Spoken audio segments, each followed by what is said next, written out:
लोजपा रामविलास के मुखिया व केंद्रीय मंत्री चिराग पासवान के तेवर काफी ज्यादा सख्त हो गए हैं। चिराग पासवान ने कहा, जाति आधारित आरक्षण को खत्म नहीं किया जा सकता क्योंकि यह एक संवैधानिक अधिकार है।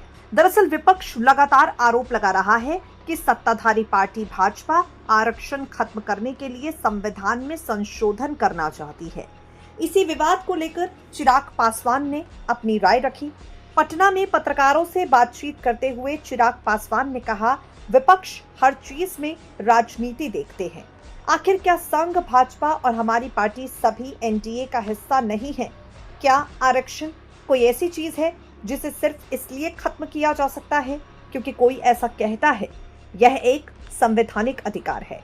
आरक्षण किसी को दी जाने वाली खैरात नहीं है, बल्कि एक संवैधानिक अधिकार है। और जब तक रामविलास पासवान का बेटा मोदी सरकार का हिस्सा है, आरक्षण को दुनिया की कोई भी ताकत कभी खत्म नहीं कर सकती।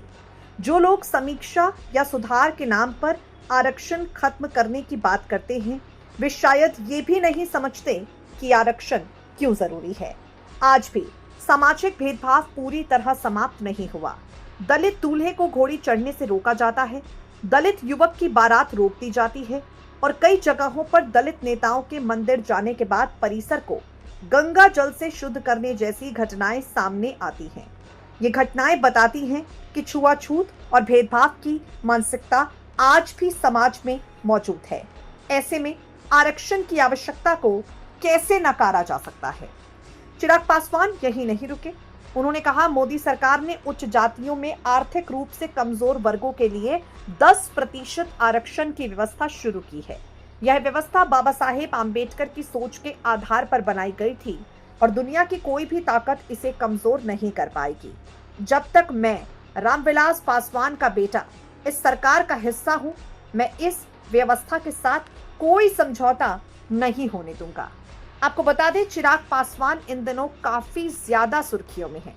चिराग पासवान उत्तर प्रदेश का विधानसभा चुनाव अकेले लड़ने वाले हैं, बीजेपी से अलग होकर लड़ने वाले हैं और इसी को लेकर चिराग पासवान सुर्खियों में हैं।